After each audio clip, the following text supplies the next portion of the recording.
Can you hear me? Can you hear me? Hey, can you hear me? Yeah, I can hear you now. Much better now. You good? Yo, can you hear me? Yeah, I can hear you.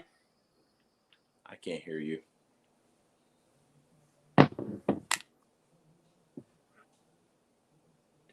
What about now? Can you hear me? Hold on.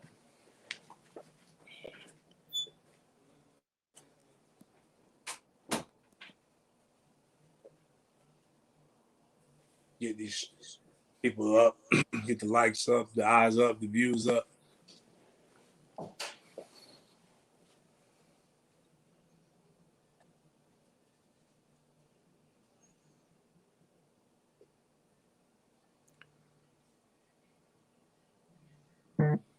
You good now?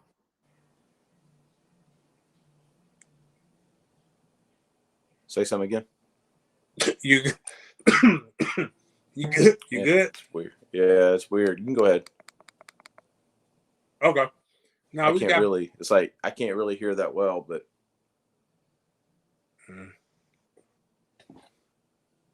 that's not. give me like 1 minute.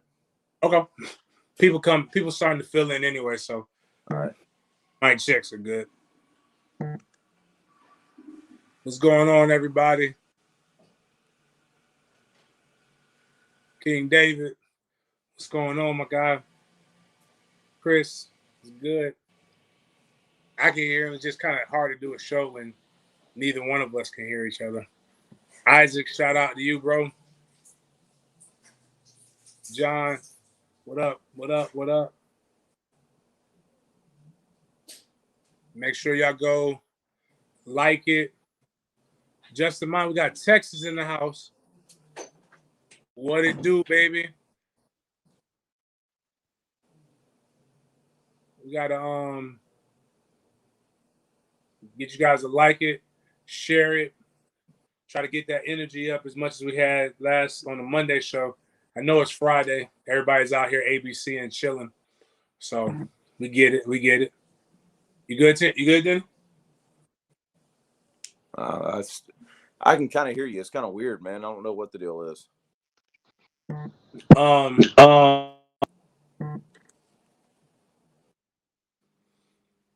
You try refreshing the stream or log out and then kind of try to come back in and I'll bring you back in. See, like it's all breaking up. I'm sure it's on my end. Here, log out, like get out the stream and then come back in. All right, I'll be right back.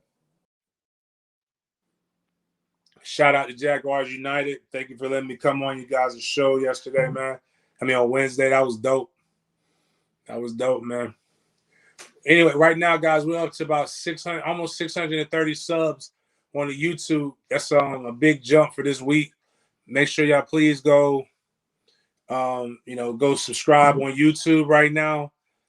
Go, Silas Sports Den is no longer, the Sports Den entity is no longer affiliated with 1010XL. We'll go back and we'll do some housekeeping stuff here in the beginning for the next couple shows. We're on our own right now, so we're trying to build this foundation up, build this YouTube channel up. We'll eventually build a Patreon with a subscription model. And so you got to go to, if you have Apple Podcasts, we have Apple Podcasts, we have Google Play, and then I think we're on Spotify. You just gotta go look up the Sports Den. We're on SoundCloud as well. If you look at our Sports Den Twitter page or our IG, we always post the SoundCloud link. The SoundCloud link will be posted unedited immediately following this show. So if you like listening on the road, or if you got friends who are trying to check us out, that's what that is. So what's going on? What's going on, Miss Miller? J-904. Appreciate you always showing us love on the Twitter machine. Thank you about my dreads. I gotta try to get my beard trimmed up, man. I got a picture of me of the suit I'm wearing for Coach Bobby's funeral. Kind of sad day. Knew it was coming, but waiting on Denny to get back, and then we'll get this party started. We'll get to the Jags. We're gonna get to some Jags info. But we got it. We'll talk heavily Florida State since both of us were at the Jags. I'm not the Jags practice. We were at FSU's practice.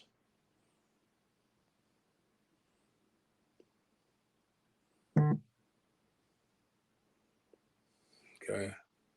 Try to get Denny back in here. Yo, Yeah, I can hear you now. Yeah, you got me? Yep, gotcha. All right. All right. Had to switch off of the iPad. Oh, okay. Go back to the phone. So Petty Friday, man. It's our first Petty Friday in a minute. Right. First. I feel like our first Friday in a minute. Yeah. Yeah, it's all your fault. Me and that damn running around here getting COVID, man. Yeah, man. Yeah, bro. How's everybody doing? We got a lot of people on here. We got some people on. Got 48 views. Oh yeah. What's up, guys? All of the stuff. What's up, guys? Hopefully everybody's ABC and chilling tonight, man. Yeah. So I guess we can go ahead and get started. Again, housekeeping. Again, this is the Sports Den, brought to you by thehumidor.com. They still sponsor us. Please go in and type in thehumidor at checkout. Get you some cigars. Well, I go because I still like them. Let's go holler at Z Green Acre Sporting Goods. That's still our guy. We talk to them next week. Oh yeah. About what's going on with that. He's been listening. He loves the format. Z likes the format. Good. Good. Housekeeping. Got a couple people have asked on the comment section. We are not on the 1010XL app. We are solo by ourselves. We are, however, on Apple Podcasts, Google Play, Spotify, SoundCloud, all that stuff. And you can just go listen to us now. Been getting a lot of good feedback, a lot of listens, a lot of views. Just keep checking us out. Keep subscribing. We're at 624 subscriptions on YouTube, so we're closer to 1,000 than we were when we started this week. Let's try to keep getting to that. Keep subscribing to us on Facebook and on the Twitter machine. And if you would, please go, retweet, tell your friends, add them, do all that good stuff. That helps us with the sponsors. Everybody keeps asking, how can we help you guys? How can we help you guys? Those little bit of things cost you absolutely nothing right now. And me and Denny have been talking about a subscription service model, get you behind the scenes, get you some extra stuff. And then a couple other people, a couple of the things, the people that we want to bring on to give us extra content. One of them I could control. The other one, I've already talked to him about it. We're going to start next week. And I think that's going to be if you're an FSU, if you're an ACC, really a fan of sports in general and hard-hitting stuff, I think you're going to really like that duo, the duo of me and the person that has yet to be named. So, now you keeping this under wraps, huh? Yeah, you got to listen to it. You got to check it out. So should I go find like a no, I don't want to do another. Never mind. I was about to say, should I go do a Gator podcast with somebody, but I don't want to. That's exactly what the world needs is another Gator podcast. I know, right? I know. I don't know. I'll pass on that one.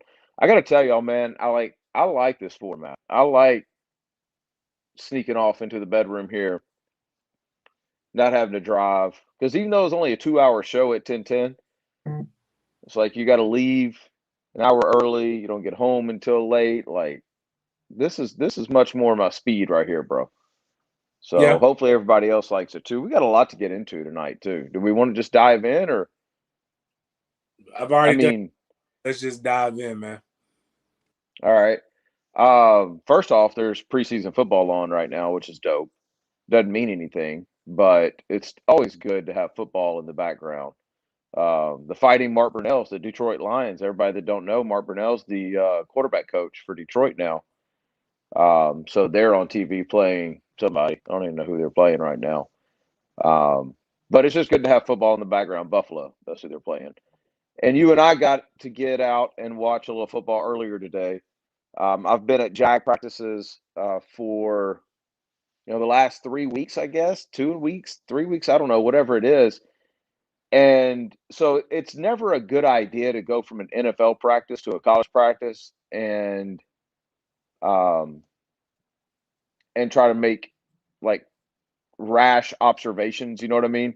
Because those guys on Sundays, man, that's just a different dude. I don't even care how bad the team is. It's like that old discussion about could the best college team beat the worst NFL team? Hell no, they couldn't. They'd get their doors blown off. Like, and if you ever want to know that for sure, then go to back-to-back practices. Go to NFL, then go to college, and it can be the best college team. They're not even comparable. But we spent some time out. You spent the last 2 days out at UNF with FSU.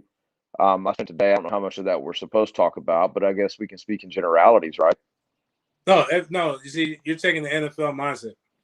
That was me open to the media. Everybody else has talked about every aspect of it. So a lot of elite lies I've already seen. So like I think people should know exactly what we saw. So we got to talk about it. I mean, we want to go with the positive. You want to go with the positive first? Yeah. I came away really impressed with Jordan Travis today. He's come a long way since last year. A long way since last year. Their offense and what they're doing, you're starting to see more of what Mike Norvell wants to do with the shifts and motions and things like that, the stuff that you saw at Memphis. Still a lot to be desired, don't get me wrong. But if I'm looking at just the quarterback position, I thought Jordan Travis looked much better than I anticipated. Now, with that being said, and I spent quite a bit of time with Kenny Dillingham after, and I told him the same thing. It's almost like somebody's in Jordan Travis's head telling him he's not a good thrower.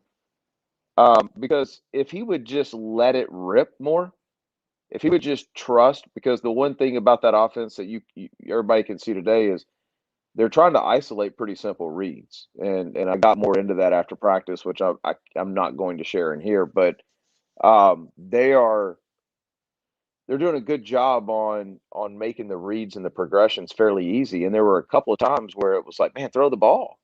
And I think he's got enough arm talent to where he can let something rip into a tighter window instead of coming off of that and just taking off and running. But he had, I don't know, James, what would you say, 5 or 6 really good throws where you turned around and even said, was that Jordan?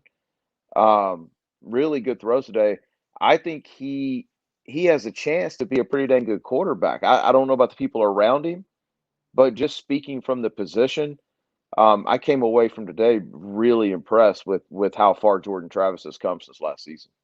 Yeah, I think if you were there, just a lot of the like it looked like one period. And I was saying I was there both days. So like yesterday, it didn't really look like he was. It looked like he was trying to really play quarterback the way that somebody wants him to play it. Hold on to the ball. All of them were doing that, and they didn't let him scramble around and do things. But this go around today, I saw like that whole. It was like it seemed like 3 periods where he was just like dropping back, and he was at the back of his drop, and he ran. But when they did like 11 on 11, we saw like was it 4 touchdowns maybe? Yeah. One in the corner to the corner that I put out there that was beautiful. There was another one to the right side of the end zone. That hole where he drops back and throws the post. Like they did that a lot. It's kind of like that feels like the safe play for Florida State right now. That is definitely their panic play right now. Like, if they get into a situation where what they're doing is not working, then they immediately go to that dig post combo, and his go-to is just throw it as far as I can down the middle of the field, which isn't going to end well. I think the defense at Florida State starting to catch on a little bit of that as well. But yeah, no, I mean, I think he had, I don't know, I would say he probably completed 65-75% of the passes that he threw today. Now, the rest of them, that's a whole other story. Mm-hmm. But Go ahead and as far as Jordan Travis is concerned, you can't say McKenzie Milton is the next best quarterback right now. And that's the only reason he wasn't there today. So Mike Norvell in the interview with the rest of the media talked about workload and different things like that. So I don't know how much of that is true and how much of it isn't. You talk to Kenny, maybe you know some insight to that. But I will say, to me, Jordan Travis played like a kid who wasn't looking over his shoulder today. And that's fair. Yeah, that's a good point. Play better. So I can't really – I wonder what McKenzie Milton looks like when Jordan Travis isn't practicing. And I'll be at the scrimmage tomorrow, and I'll probably hop on here and just do a quick scrimmage, FSU scrimmage recap for people if they're interested in it, just, to talk about how that went. But I'm sure both of them will be at the scrimmage tomorrow. That's a really good point, James, about not having to look over your shoulder. And I almost think if you're Norvell, and I know this is the opposite of what we said last night about Urban Meyer and what they should do in Jacksonville with quarterback position, but if you're Mike Norvell and the minute you get fairly certain, you probably should go ahead and name that guy. Mm-hmm. Just so the team can kind of rally around that guy and that guy can start to get some confidence around him. Because I don't mean this in a mean way, but it's not that intriguing of a quarterback battle. There's other quarterback battles like what they've got going on in Kentucky right now is unreal. I mean, they've got 2 5-stars and a 4-star battling for the quarterback position, with a couple of guys that go anywhere. There's no reason to name a quarterback until week 1 in that situation. What you've got here is you've got 2 transfers going at each other, and a team that desperately needs an identity and desperately needs a leader. I'd like to see them go ahead and name somebody, and a huge first game, by the way, right? Like a massive first game. Notre Dame. I mean, what are you going to do to prepare for McKenzie Milton? Go to UCF film from 3 years ago? Fair. It's not like. I mean, I don't think Notre Dame is going to have any issues preparing for 2 quarterbacks. The first game of the year is a little different than the NFL, so I'd like to see them go ahead and name one soon. And based on what I saw, and I did not see McKenzie, based on what I saw today, that should be Jordan Travis. Right.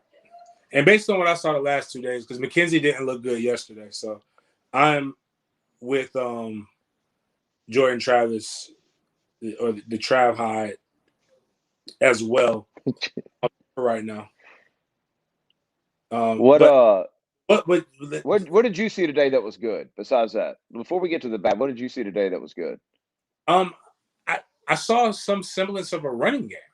So yesterday, when the running game, it was just, I'm like, yo, this defense is just shutting all that down. If you can't run, man, it's very difficult to just kind of keep pushing. But when you can, but today I saw, quite a few guys make big plays. I saw again Lawrence Toafili did perform very well again today. I think his name is the running back from Auburn, DJ Williams, really came out and did well. Had a really good play I put inside the 5th quarter where he got hit the middle 1-on-1 with the linebacker, left the linebacker's jock strap on the ground. We saw them run a jet sweep series or swing route series, which you could say, which either or, where the guys actually got to the edge a couple of times. So offensively, I saw that. Defensively, what I saw was some guys I saw one thing that was really of note is Travis Jay wasn't playing safety. Travis Jay was playing corner, and Travis Jay was bullying some guys at corner. So that was that was different. So what I was looking for isn't they're not going to give I can't tell you if Florida State is better than everybody else because they're a 3-6 ball club. It's very difficult to look at that. But what we can look at is, were there enough guys who truly stood out that made you be like, oh, wow, he can make a play. And what I'm seeing is they have 5 or 6 guys on defense right now that were standing out against what they were playing. They've got 4 or 5 guys on offense that at any given time, when they're motivated enough, they're making plays and they're getting down the field, which is something that we just haven't seen in a while. Like we were screaming for, can we make plays? Can we make plays? And now you see, and I don't know if that's because Norvell is putting in more of the system, or what the actual issue is, but we did see the ball go downfield a lot more. And again, the one, yeah, go ahead.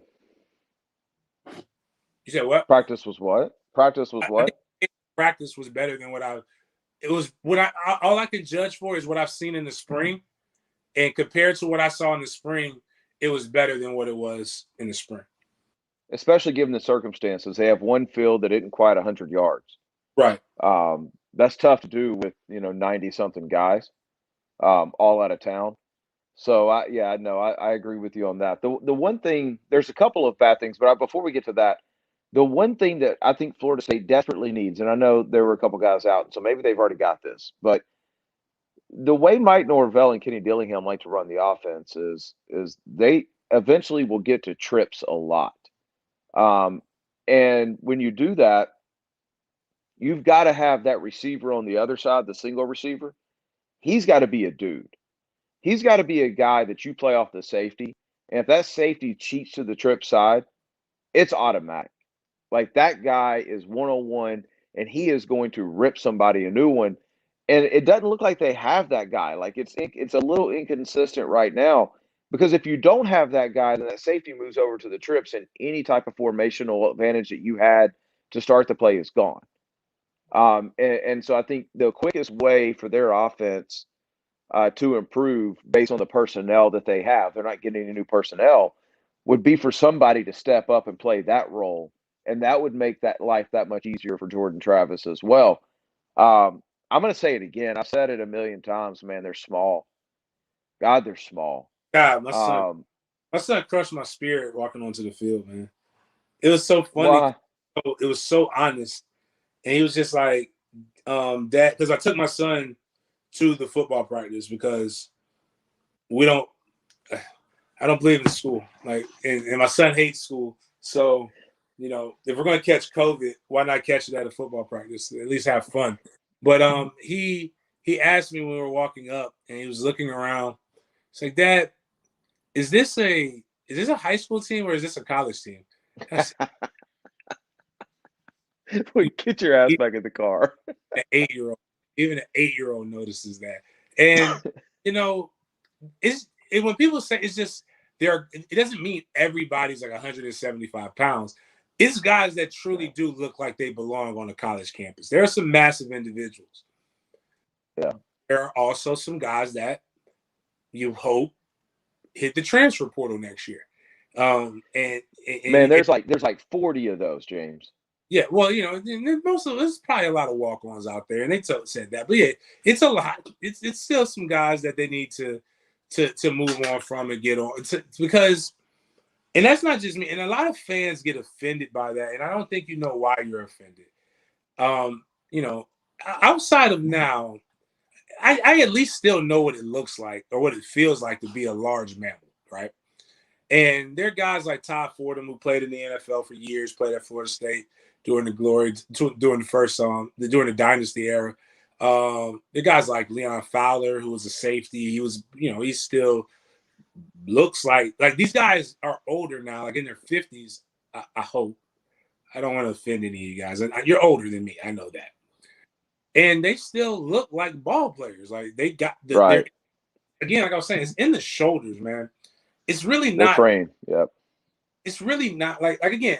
I could go gain back the weight that I got, but it'll look different than when I had it before because I'm clearly smaller in this area right here, and that's just kind of what happens. And you got to recruit those body types. That's not on Coach Storms. Me and Coach Storms, I think I'm gonna try to write this weekend about strength and conditioning during COVID and some of the things I remember Coach Storms telling me. Some of the things that Mike told me about why they came over to Jacksonville. Probably got to write about Bobby, put all those things in the fifth quarter.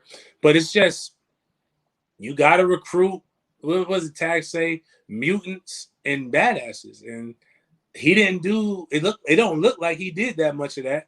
And that last class that Norvell had, even though there are some guys that I did notice that have really flourished since they've come into college.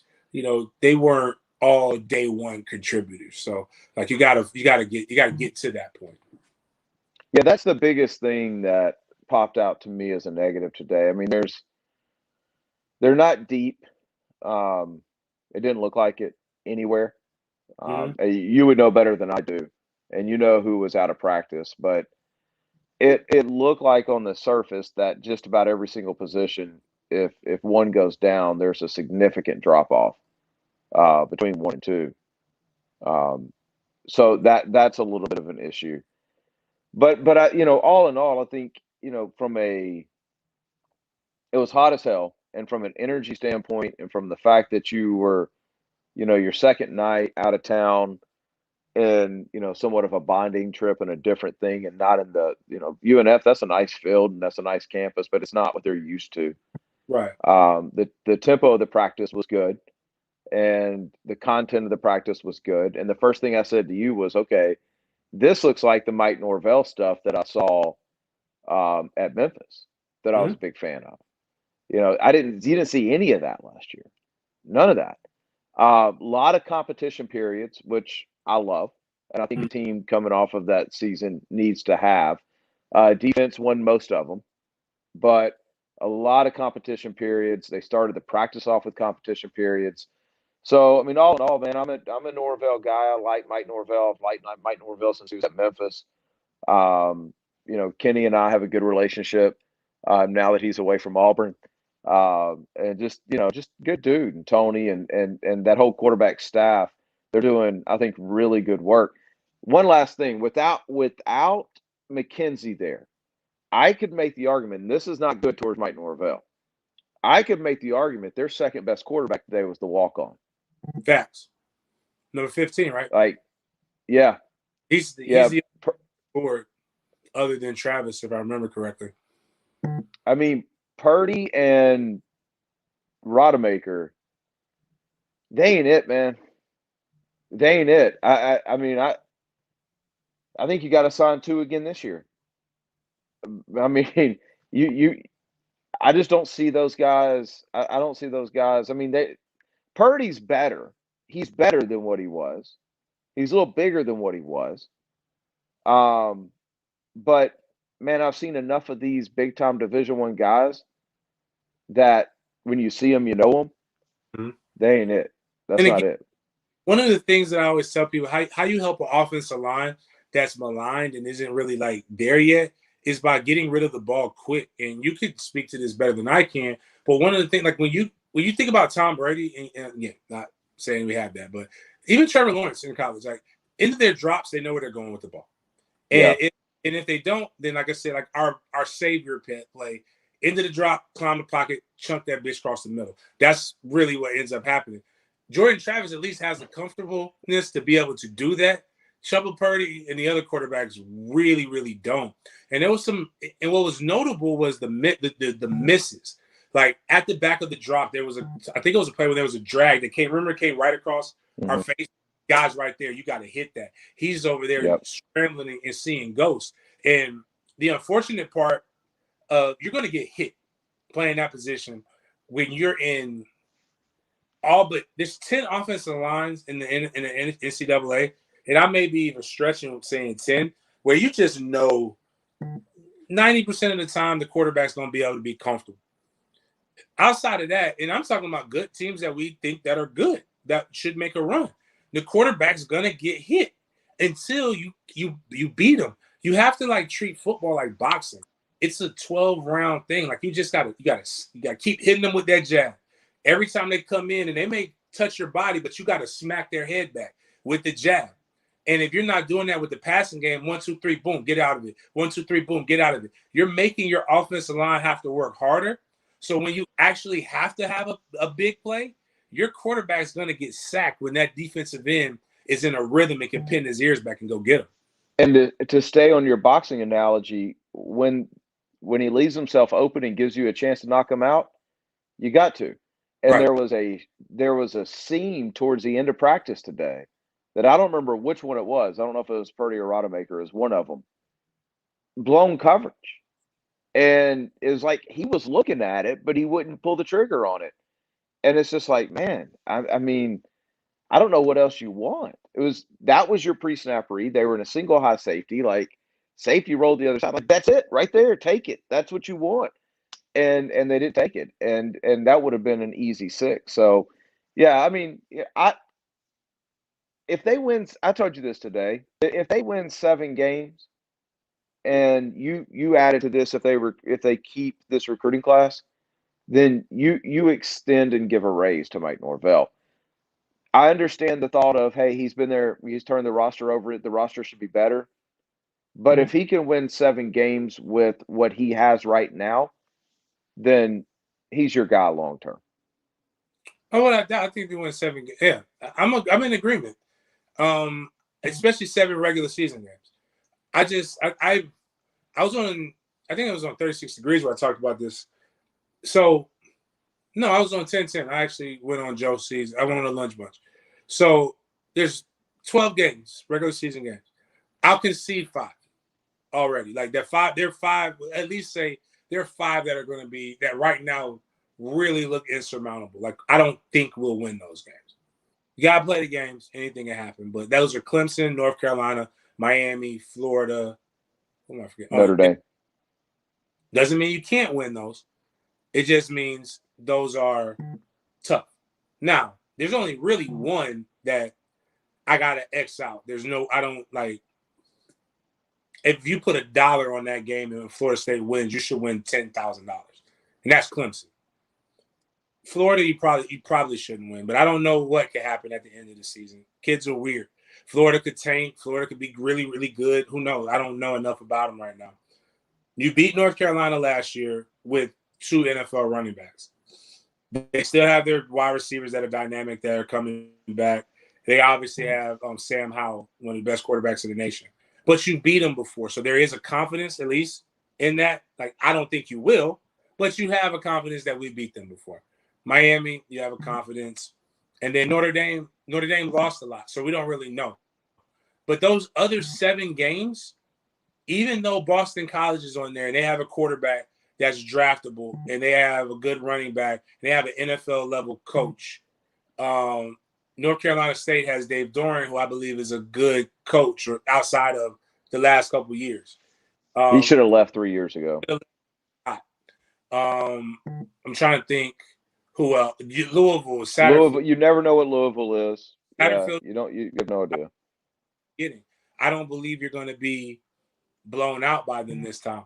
But if you can't win, like you got to win those 7. If you're winning those 7 games right there, and you've at least established that you're the better of the second tier, well, I guess really third tier teams in the ACC, because there's Clemson, a gap, and then there's the second tier, whoever you want to add in there, and then there's the third tier. You got to prove that you're better than everybody else, and you got to go out there. But that's what I'm saying though. That hasn't happened the last 4 years in Tallahassee. Yeah. So if that happens, you're on the right path. Right. So that's what I'm saying. So like I'm with you. So like if you do that, you're good. And what you can't get, like, because the funny stat is this: people put us. I think David Hale joint put up, and everybody went to tag, right? But then when you go look at the schedules, it was a lot of Mike Norvell. So they're talking about 40-point blowouts. Bowden era, 40-point blowouts. I think it was Bowden and most of Jimbo's era. Then the end of Jimbo's era to now. It was like the last 5 years. And it's something crazy with the amount of blowouts, 40-point blowouts there have been. And everybody immediately went to tag. But when you really go look at the stats of last year, most of the 40-point blowouts came last year. It wasn't just that Florida State was losing. It was how they were losing. And you can talk about, and this is why I saw it in the practice, and I hope it translates to games. But what I didn't like last year was they quit last year. They were terrible with the penalties last year. They were terrible when where they lined up last year. All the things that we bashed the previous regime for, they still did it. So now we got to see if they're still doing that again. And when they go out there, can they play 60 minutes? Because if you can't, Clemson's going to beat you. Clemson's going to get the 70 on you.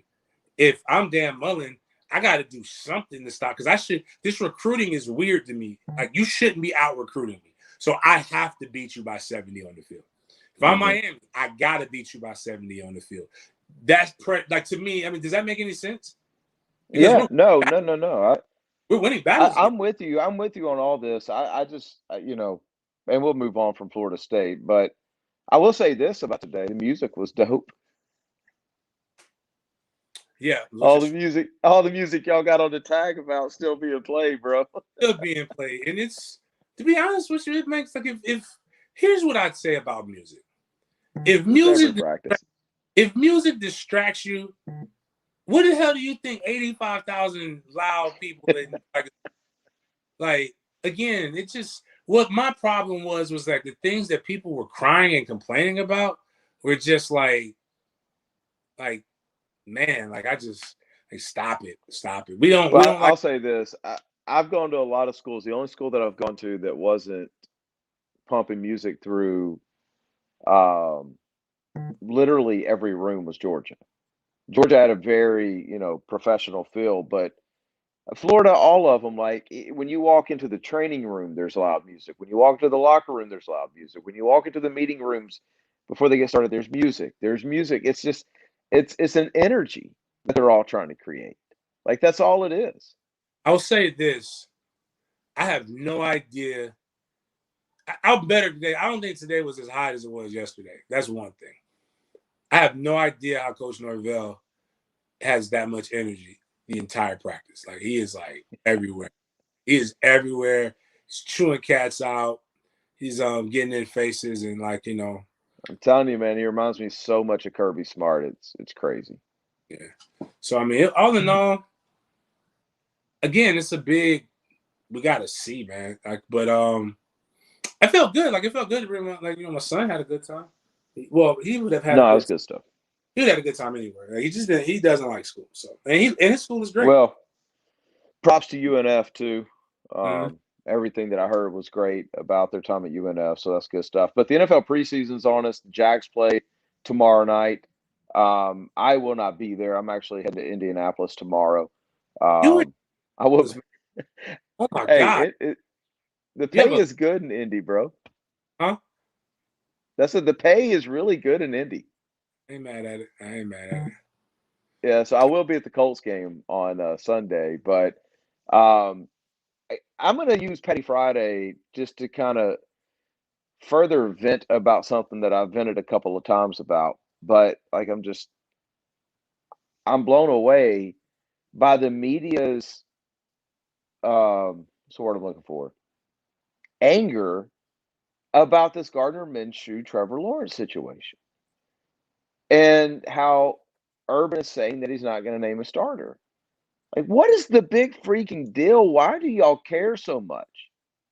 If everybody knows that Trevor's going to be the starter, then why do you care?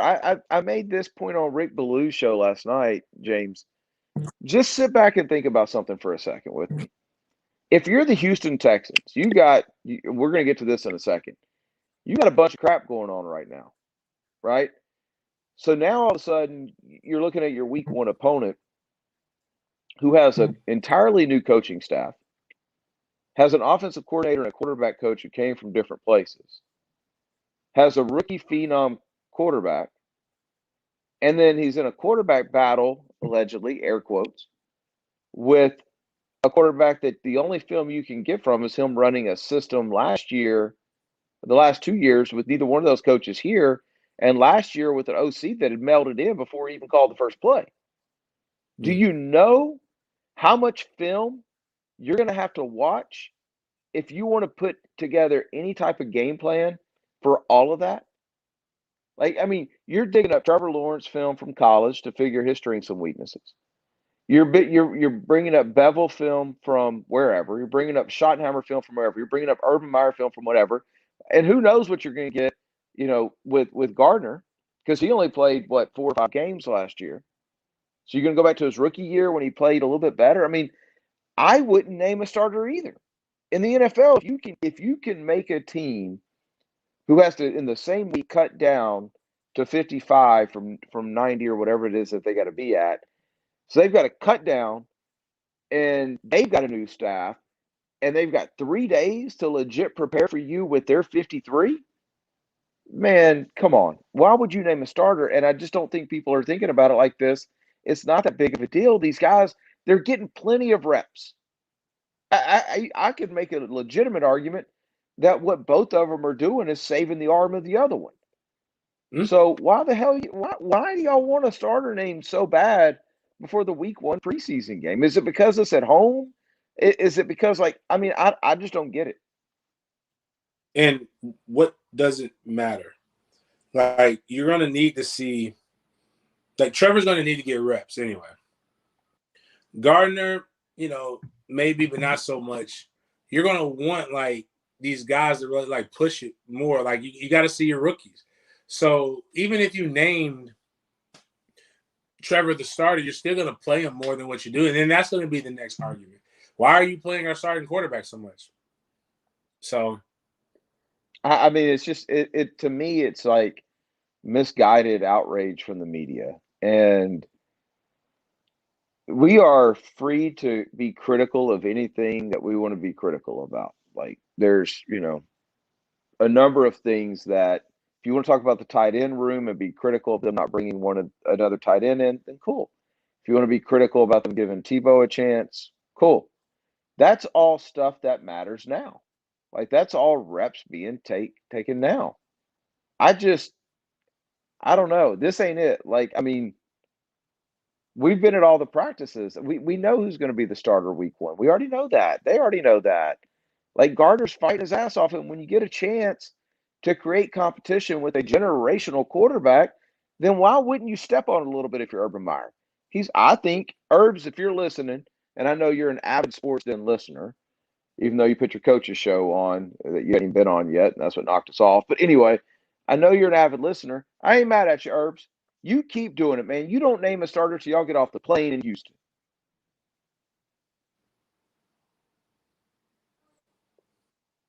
You there? I agree. I mean, I don't say I agree with you. I don't really know. Like, it's again, from all the points that you made, skullduggery basically going on with it. Like, why? Like, what is it? Make your first 3 weeks opponents, really make your first week opponent, make them earn their check. Like, Yeah. That's really the big part of it. And I think like if you were going into Pittsburgh or Seattle or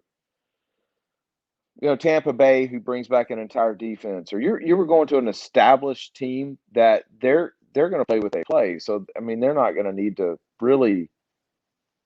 It's not going to bother them either way who you play. But Houston's not that. Houston is upside down franchise with a whole new coaching staff. They're trying to eke out a win so that they don't go over. I mean, I just take advantage of it, man. Wins are hard to come by in the NFL. We saw that last year. You can start off with one, then you do whatever you've got to do to start off with a road win.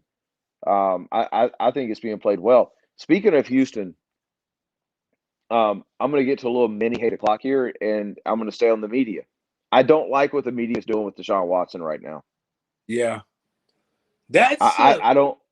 he dropped. For those that don't know, there was an article written today talking about potential sex trafficking charges being put on Deshaun Watson. Now, if it happens, throw his ass under the jail. Like, I got it. But that ain't nothing to play around with now. Like, we can go, ha ha ha, key with massages and all that kind of stuff. But you start throwing around stuff like that, and the range of things that covers, everything from literal, sex slaves, like slavery type of stuff, to underage, to, there's such a big net that you cast when you even accuse that. Mm-hmm. Man, if there's no substance to that, and I'm not one of these that ever says sue the media. I think the minute you start suing media is the minute that freedom of speech goes out the window. But if something like this were to happen and there's nothing to that, man, you just don't play around with that terminology. it's not necessarily stopping your freedom of speech. Media is held liable for slander, and like you can't just push stuff out. Like so, it's got to be. So if he's being investigated, it's there's a truth to it. Like they're like they didn't make it up, but like what we do as media, we can craft the image of whatever we want people to look like. And the craziest thing is just like when the paparazzi takes pictures and then like it gets flipped on them, they act like it's the worst thing in the world. The reality is that stuff when that stuff gets put on you, it's like you act like it's the end of the world. But like that's some heavy stuff, man. And I hope it's I hope it's false. yeah, like because he's so young and it's so contrary to everything that we've really known about him up to this point. So like, but if it is true, then like, shoot, I don't have any love for people who are doing that. But like those are some heavy ass darts that are way different than just getting a rub and tug at a Korean massage parlor. Like, Right.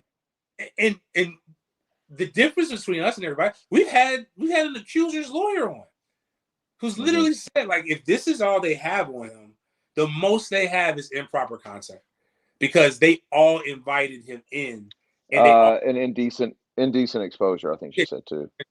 But well, even that, she's like, it's kind of like tough because you said he could be naked. Now, she's like, a lot of this stuff will be thrown out because nobody can really force. There are things that they can force you to do, like that's legally, but then there's things that you can't really say you were forced to do because the person is in a vulnerable standpoint too. But like, unless there's more people in the room than one, but like but this right here is like on a whole new level, man.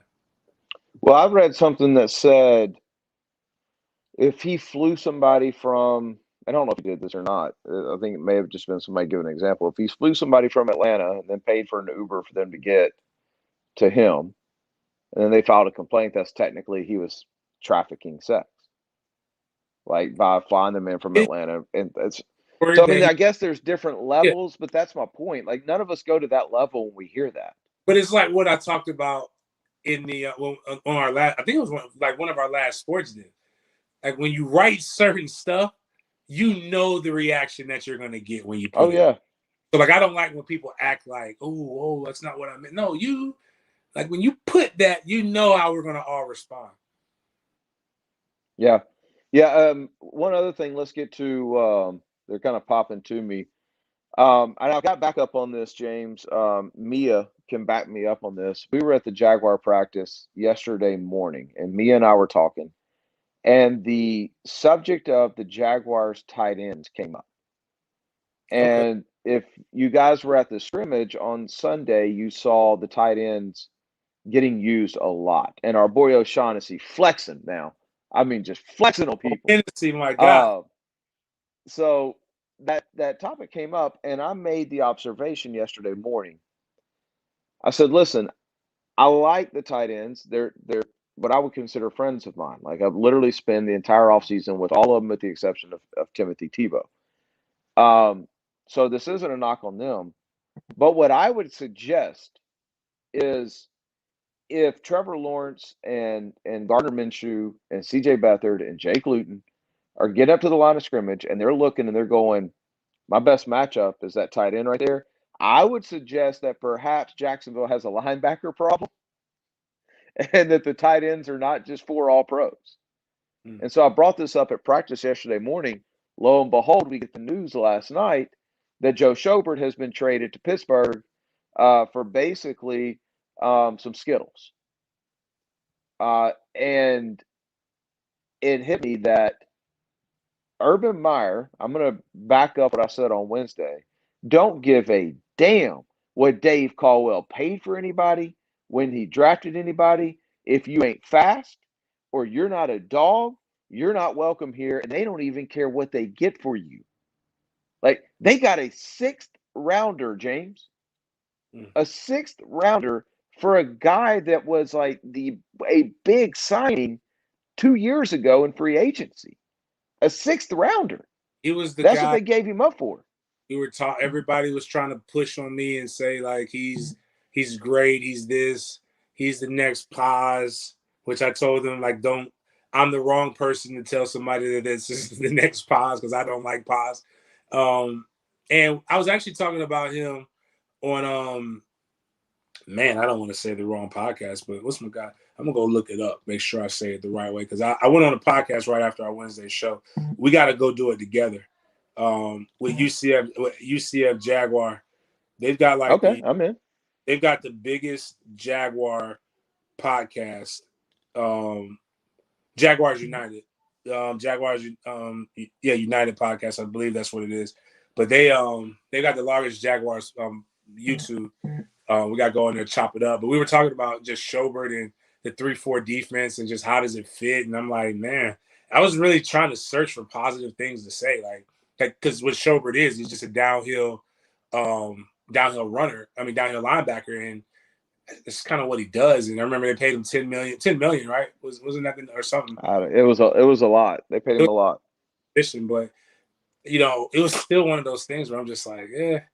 He's better than Miles being there, but it's still not great. So I guess the guy that is somebody they drafted, I'm gonna be honest with you, I really don't know who this linebacker. Yeah, no, the guy they drafted, I mean, look, he's faster. And that's the thing. I mean, Urban Meyer's always been about speed. Urban Meyer said it when he was first hired here. We're going to be fast. And they are fast. Their team speed is significantly better than what it's been here in a long, long time. ETN made a catch the other day. I may have even referenced this on Wednesday. I don't remember. He made a catch on Wednesday that in college he houses. I mean, nobody catches him. He got like 6 yards, and it was a linebacker that caught him. So their team speed is very good. Miles Jack is an all-pro caliber guy when he's put in the right position. I just continue to like that there is no reverence in any level for the past here. We talked about this the other day. If you want to clean house, then clean house. And bro, Herbs is cleaning house right now. We got a good little. Again, so he's paused. Schobert was paused. Like, can you see the comment that I just put up? No, I no. I don't have my glasses on. All his tackles are way beyond the line of scrimmage. Like, basically, when Paz came here, everybody talked about how many tackles he had, but like he led the NFL in tackles after 5 yards. And I'm like, it's not what I want. That's not a good stat. In my middle linebacker. I mean, it's dope to have the tackles, but it's dope to have the stats, but it's also dope to understand stats and context as well. So I'm one of these guys, and I was this way when I coached, is if they're going to score, don't let them go on a 10-minute drive. Don't let them go 4 yards, 5 yards at a time. Now, give us some time to rest, but if they're going to score, y'all give up some big play. Let me get my offense back on the field if our defense sucks.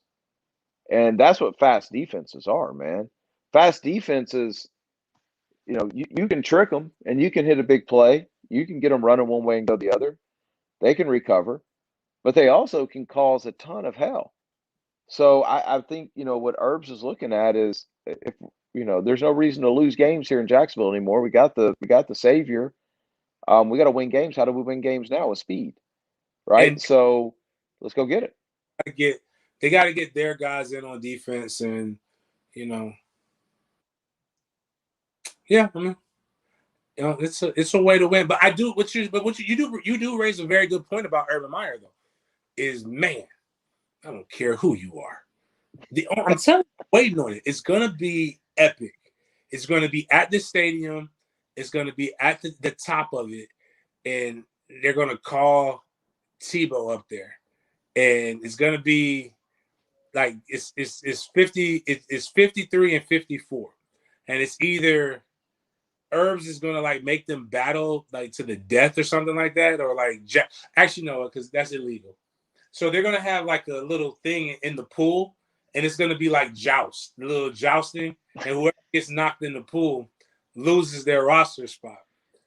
Or Urban's is just gonna be like 300. This is Sparta, and like just kick Tebow off the top of Everbank, and then Now we know. Now we're under 53. Like, this man cares nothing about what you mean or how much money it costs. Like, we're just trying to. No, He's trying to get this bro. roster. Hey, to that point, the other day on Wednesday, I looked over and I was just, you know how when you go, they kind of tell you where to stand. They've been a little more free with that, but I found myself standing by the O line, and then right next to them was a D line, and so I was like, let me take a gander at see what Taven's doing.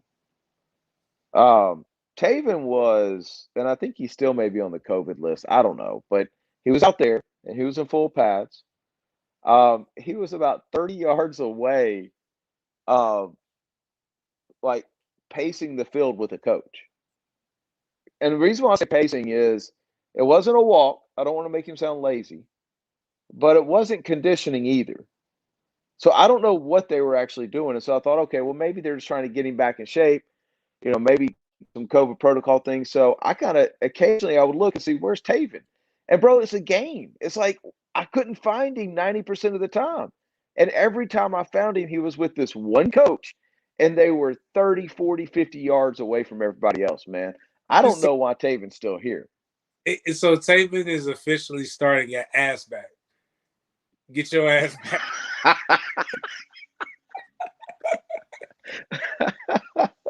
It's like Taven, no, he's like, this is what we're gonna do. Who is the lowest coach on the totem pole? Okay, you come here. Your job is to keep Taven away from the rest of the D tackles so that we can actually focus on winning games. We don't know what we're gonna do with him yet, but we just entertain him. It's just like Taven, you follow him. Oh God. It seems like they could have, look, if they were going to give Schobert away for a 6th rounder, the least they could have done is told Pittsburgh, you got to take Taven too. Somebody would take him. He can't be that bad. No, I don't. Nobody's going to take him and pay this last 2 years of his guaranteed contract. His first round guaranteed contract. Isn't this year 4? Or is this year 3? This can't be year 3. 17. It was 18, 19, 20. This is year 4. So he's got, 1 year left? Yeah. They obviously didn't pick up the option. Yeah. Oh, God, Herb would have picked up that option. I would have bought Fire Urban Meyer right now, right away. No. Oh, man. Are you going to watch the game tomorrow night? I'll probably be at the scrimmage. So the scrimmage is at 7, and yeah, cause I'll be stone sober because I can't drink right now until the end of the month because I'm on blood thinners. Even though I survived 3 hours of people trying to force drinks down my throat yesterday at the Seminole Club event. A lot of people asked about you, talked about the sports. Then there was like, what's going on? Like they said we don't. I don't know why Seminole fans of Jacksonville hate Baloo so much. Like, it's just like they just really don't like him. Like he's a Seminole, right? They're like, no, he's not a Seminole. It's a Seminole in name only. I'm like, guys, Baloo, and they're like, and they got rid of you, and now we've got just Baloo representing us on FSU for FSU. I'm like, Baloo's good, man. That's my guy, man. But like, I put on my IG story today just a little boomerang from the Florida State practice. And I bet I got like 10 DMs from Florida State fans saying, I knew you were a closet Seminole fan. I'm like, I'm out of practice. I'm not a closet Seminole fan. It's in Jacksonville. You got to do it. If I had the opportunity to go if Florida practiced in Jacksonville and I had the opportunity to go, I probably would go. Yeah. I would have. Yeah. I would behave for the most part. Like, you'd what? I would behave for the most part. Same thing with Miami. If they practice here, I would go. I would ask Manny about, is he still a Cricket youth pastor and all these other things. But yeah, I am going to Gainesville next week though. It'd be good just to hear how that goes and get a compare and contrast. Yeah, I think so too. For one, I want to say there is something that does give me hope a little bit for the 7. And this is crazy because one of the bragging points about Mike Norvell was his extensive coaching tree, right? And I got crushed for it. Like, I'm like, well, if everybody's left you and you've only been coaching for 4 years as a head coach, is that really good? Like some of them are getting promotions, but I'm like, damn, dude, everybody leaves. But this is the first year that he's had everybody stay. Like literally, there's not a coach that left. So, when a lot of the people that left him at Memphis came back to him at Florida State. right. So but I'm saying like it's good stuff. Like it's just like everybody's in place, and there's something to say about consistency. So like maybe there is something. And again, my talks with Coach Storms, who I really think, I thought the last strength and conditioning Coach O wasn't bad. I think a lot of people blame strength and conditioning coaches without really understanding what a strength and conditioning coach does, understanding periodization and all these other things. I only understand it because that's how I earned my living for like 15 years. And I geek out sometimes when I start talking about weight room equipment. Oh, snap. What's wrong? You know what? No, I'm not gonna get punked by Kenny Dillingham. Kenny's watching the Twitter. I'm good about you guys, but this is the first year they had everybody. I like Coach Storms. I like all of those guys. I think there's going to be some. You did him wrong, man. Hmm? You did my boy Kenny wrong. You shouldn't have posted that. Listen, I thought Kenny Dillingham. Go on my Facebook. I'm going to reach. I'm going to reach. Man, no, don't do that to that man. That man is out there grinding with a broken leg, dog. My quarterback coach is my alma mater. How agile he is. I don't think I could have done that. It was perfect. He tucked his shoulders. It's like when I watch my 2-year-old do my gym, right? Like they teach you how to fall and they teach you how to roll. It was amazing. It was very athletic for Kenny. Like I was like, and I would. Let's back up though. Let's back up because we got to tell the story. Hold on, we got to tell the story. So I'm out there because the story is the best part. For fifth quarter, until Coach K. Watt came and literally for I'm assuming 10 periods. I have no idea what happened in practice because me and K. Watt were just catching up. He's a good coach. K. Watt is one of the guys who's helping, one of the off-field coaches. I really like him. There's a touch, but this is before that. There's a touchdown. I'm like sitting. It was a touchdown. I'm sitting here recording. I'm like, oh wow, cool. It's a good play call. It was one of the explosive plays. Like this is dope. And then you're like, hey, did you see what happened to Kenny? Did you catch that? I was like, no, man, my camera was following the. I couldn't. Well, let me go see. And then I'm looking, and I think somebody jumped off sides or something like that. He was saying, and so Kenny's on his crutches, and he's just like. Oh, you know what it's like? Have you seen the meme with the old man who started dancing? And he was just like, he's doing this right here. Kenny was like, then he throws his crutches and then his momentum like messes him up. So he's hopping. And then it's just like stop, drop, and roll.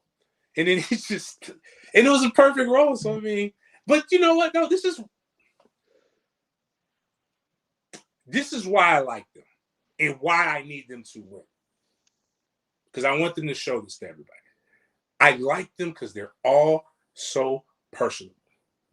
And they can, like, that should have been a situation. That's a situation where, like, my quarterback coach, that happens to John Dickey when I'm at Florida State. If somebody puts that on there, John Dickey's pissed.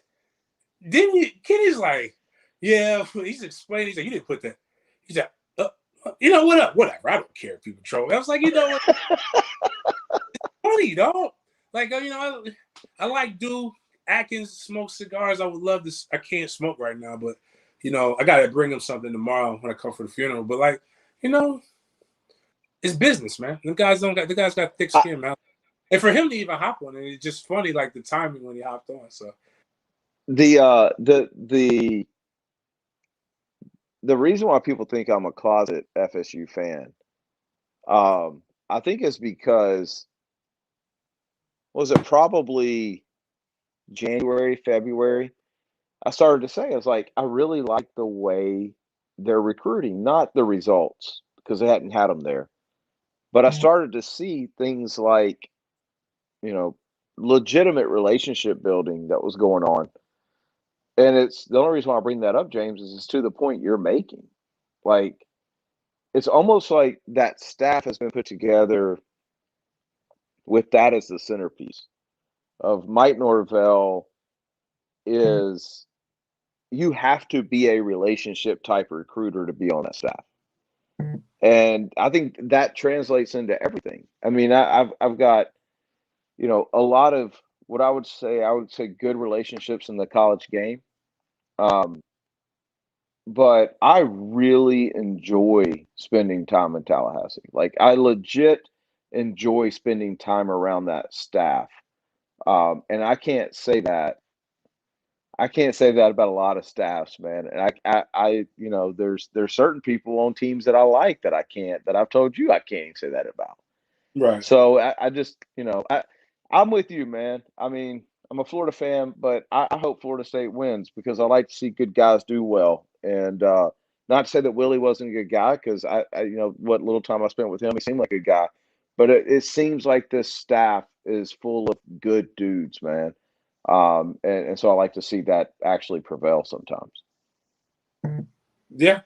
I mean, that's one of the things. Real quick, somebody put up, what do you think about the Dak Prescott situation? Real quick, and then we can wrap. That is a pretty normal thing. You rehab from one injury and then you come back and your shoulder hurts. That's pretty normal in the quarterback world, in the pitching world, probably just with different body parts, James, in a lot of the worlds. But I mean, that was pretty predictable. I think he'll be fine.